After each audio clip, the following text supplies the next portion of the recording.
Hi hello ಎಲ್ಲರಿಗೂ ನಮಸ್ಕಾರ. Welcome to ಸಮೃದ್ಧಿ ಅಡುಗೆ ಮನೆ ಚಾನಲ್. ಇವತ್ತಿನ ರೆಸಿಪಿಯಲ್ಲಿ ಶೇಂಗಾ ಚಟ್ನಿ ಪುಡಿನ ಹೇಗೆ ಮಾಡೋದು ಅಂತ ತೋರಿಸ್ತಾ ಇದ್ದೀವಿ. ಸೊ ಉತ್ತರ ಕರ್ನಾಟಕ ಶೈಲಿಯ ಚಟ್ನಿ ಪುಡಿನ ಹೇಗೆ ಮಾಡೋದು ಅಂತ ಹೇಳಿ ನನ್ನ ಫ್ರೆಂಡ್ ತೋರಿಸ್ತಾಳೆ.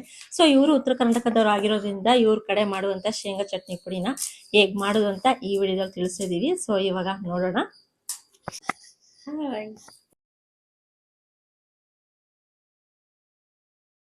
ಇವಾಗ ಕಡಲೆ ಬೀಜನ ಫಸ್ಟ್ ಹುರ್ಕೊಳ್ಳೋಣ.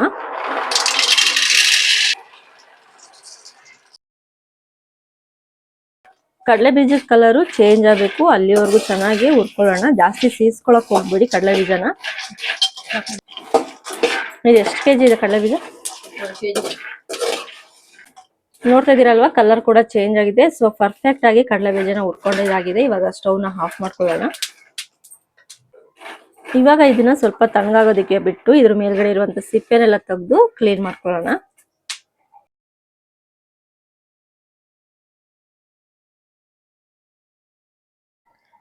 ಕ್ಲೀನಾಗಿ ಸಿಪ್ಪೆಲೆಲ್ಲ ತೆಗೆದು ಕ್ಲೀನ್ ಮಾಡ್ಕೊಳ್ಳೋಣ.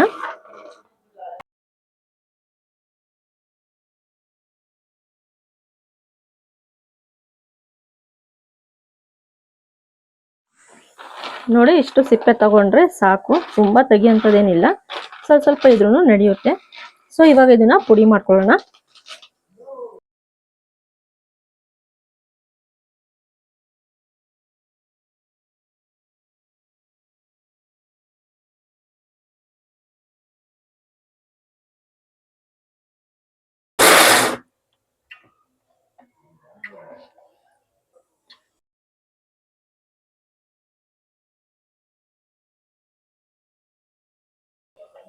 ಇದು 1 kg ಕಡಲೆ ಬೀಜದ ಪುಡಿ. ಇದು ಸೊ ತರ್ತರಿಯಾಗಿ ರುಬ್ಕೋಬೇಕು. ತುಂಬಾ ಸಣ್ಣವಾಗೂ ಕೂಡ ಇದನ್ನ ರುಬ್ಕೊಳಕ್ ಹೋಗ್ಬೇಡಿ, ಮೀಡಿಯಂ ಆಗಿ ಇರ್ಲಿ, ಮತ್ತೆ ತರ್ತರಿಯಾಗಿದ್ರೇನೆ ಚೆನ್ನಾಗಿರುತ್ತೆ ಚಟ್ನಿ ಪುಡಿಗೆ.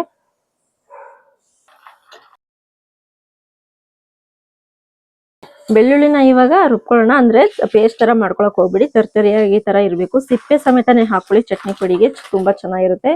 ಸೊ ಇಲ್ಲಿ ನಾನೊಂದು 1/4 kg ಅಷ್ಟು ಬೆಳ್ಳುಳ್ಳಿನ ತಗೊಂಡಿದ್ದೀನಿ. ಚಟ್ನಿ ಪುಡಿಗೆ ಬೆಳ್ಳುಳ್ಳಿ ಇದ್ರೆ ತುಂಬಾನೇ ಚೆನ್ನಾಗಿರುತ್ತೆ. ಸೊ ಇವಾಗ ಸ್ವಲ್ಪ ಉಪ್ಪು ಕೂಡ ಹಾಕೊಂಡು ರುಬ್ಕೊಳ್ಳೋಣ. ಈ ತರ ರುಬ್ಕೋಬೇಕು ಬೆಳ್ಳುಳ್ಳಿನ. ಇವಾಗ ಕಡಲೆ ಬೀಜದ ಪುಡಿ ಒಳಗೇನೆ ಹಾಕೊಳ್ಳೋಣ.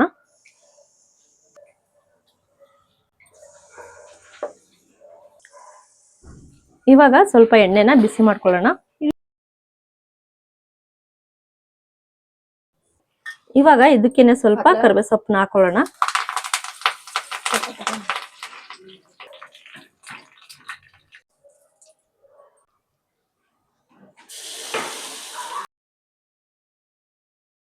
ಇವಾಗ ಖಾರದ ಪುಡಿನ ಹಾಕೊಳ್ಳೋಣ. ನಿಮ್ಗೆ ಎಷ್ಟು ಬೇಕೋ ಅಷ್ಟು ನೋಡ್ಕೊಂಡು ಹಾಕೊಳ್ಳಿ. ನಾವು ಒಂಚೂರು ಕಮ್ಮಿ ಖಾರ ತಿನ್ನೋದಿ, ನಾನು ಒಂಚೂರು ಕಮ್ಮಿ ಹಾಕೋತಾ ಇದ್ದೀನಿ. ನಿಮ್ಗೆ ಎಷ್ಟು ಬೇಕೋ ಅಷ್ಟು ಹಾಕೊಳ್ಳಿ. ಇವಾಗ ಚೆನ್ನಾಗಿ ಎಲ್ಲಾನು ಒಂದೇ ಹದಕ್ಕೆ ಬರೋ ತರ ಮಿಕ್ಸ್ ಮಾಡ್ಕೋಬೇಕು. ಇದನ್ನ ನೋಡಿ, ರೆಡಿ ಆಯ್ತು ಶೇಂಗಾ ಚಟ್ನಿ ಪುಡಿ. ಸ್ವಲ್ಪ ಉಪ್ಪನ್ನ ಹಾಕೊಳ್ಳೋಣ. ಫಸ್ಟ್ ಸ್ವಲ್ಪ ಹಾಕೊಂಡಿದ್ವಿ, ಇವಾಗ ಸ್ವಲ್ಪ ಉಪ್ಪನ್ನ ಹಾಕೊಳ್ಳೋಣ.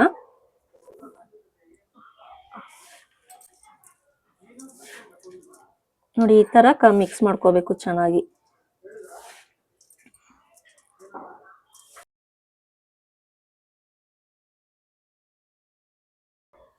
ಚಟ್ನಿ ಪುಡಿ ರೆಡಿ ಆಯ್ತು. ಸೊ ನೋಡ್ತಿದ್ರಲ್ವ ಎಷ್ಟು ಚೆನ್ನಾಗಿ ಕಾಣಿಸ್ತಿದೆ ಅಂತ ಹೇಳಿ. ಇದಕ್ಕೆ ಕಡಕ್ ರೊಟ್ಟಿ ಜೊತೆ ಮೊಸರು ಹಾಕೊಂಡು ತಿಂದ್ರೆ ತುಂಬಾನೇ ಚೆನ್ನಾಗಿರುತ್ತೆ. ಸೊ ಇವಾಗ ಇದ್ರ ಟೇಸ್ಟ್ ನೋಡೋಣ. ಈ ಚಟ್ನಿ ಪುಡಿ ನೀವು ಚಪಾತಿ, ಅನ್ನ, ಆಮೇಲೆ ಕಟ್ಟಿ ರೊಟ್ಟಿ, ಮೊಸರು, ಇದಕ್ಕೆಲ್ಲಾನು ನೀವು ಚೆನ್ನಾಗಿರುತ್ತೆ. ಬಿಸಿ ಬಿಸಿ ಇದ್ದಾಗ ಅನ್ನಕ್ಕೆ ಒಂಚೂರು ಹಾಕೊಂಡು ತುಪ್ಪ ಹಾಕೊಂಡ್ರೆ ತಿಂತಾ ಇದ್ರೆ ತಿನ್ಬೇಕು ಅಂತಾನೆ ಅನ್ಸುತ್ತೆ. ನೀವು ಮಾಡ್ಕೊಳ್ಳಿ.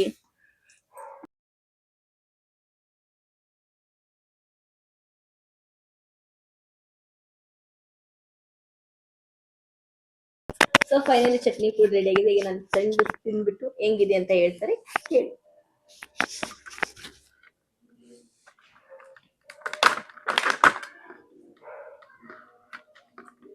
ಮೊಸರು ಜೊತೆಗೆ ಚಟ್ನಿ ಪುಡಿನ ಮಿಕ್ಸ್ ಮಾಡ್ಕೊಂಡು ಈ ರೀತಿ ಸಖತ್ತಾಗಿರುತ್ತೆ. ನೀವು ಜೋಳದ ರೊಟ್ಟಿಗೆ, ಚಪಾತಿಗೆ, ಅನ್ನಕ್ಕೆ ಯಾವುದಕ್ಕಾದ್ರೂ ಸರಿ, ತುಂಬಾ ಚೆನ್ನಾಗಿರುತ್ತೆ. ಬಟ್ ಮಕ್ಕಳಿಗೂ ಇದು ಪುಡಿ ಸೂಪರ್ ಆಗಿರುತ್ತೆ, ತುಂಬಾ ಚೆನ್ನಾಗಿರುತ್ತೆ. Thank you, welcome. ಸೊ ಎಲ್ಲರೂ ಸಮೃದ್ಧಿ ಅಡುಗೆ ಮನೆನ ಸಬ್ಸ್ಕ್ರೈಬ್ ಮಾಡಿ, ಎಲ್ಲರೂ ನೋಡಿ. ಸೊ ತುಂಬಾ ವಿಡಿಯೋಗಳನ್ನ ಮಾಡಿದ್ದಾರೆ, ಎಲ್ಲರೂ ಅವ್ರನ್ನ ಸಪೋರ್ಟ್ ಮಾಡಿ.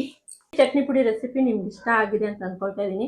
ಇಷ್ಟ ಆಗಿದ್ರೆ ನಮ್ಮ ಸಮೃದ್ಧಿ ಅಡುಗೆ ಮನೆ ಚಾನಲ್ನ ಸಬ್ಸ್ಕ್ರೈಬ್ ಮಾಡ್ಕೊಳ್ಳಿ. ಹಾಗೆ ನೋಟಿಫಿಕೇಶನ್ಗೆ ಬೆಲ್ ಐಕಾನ್ ಮೇಲೆ ಕ್ಲಿಕ್ ಮಾಡಿ. ಇದರಿಂದ ನಮ್ಮ ವಿಡಿಯೋಸ್ಗಳು ನಿಮಗೆ ಬೇಗ ರೀಚ್ ಆಗುತ್ತೆ ಕೂಡ, ನೀವೇ ಮೊದಲು ಕೂಡ ನೋಡ್ಬೋದು. ಈ ರೆಸಿಪಿ ಇಷ್ಟ ಆಗಿದ್ರೆ ನಿಮ್ಮ ಫ್ರೆಂಡ್ಸ್ಗಳಿಗೂ ಕೂಡ ಶೇರ್ ಮಾಡಿ. ಥ್ಯಾಂಕ್ ಯು, ಧನ್ಯವಾದ.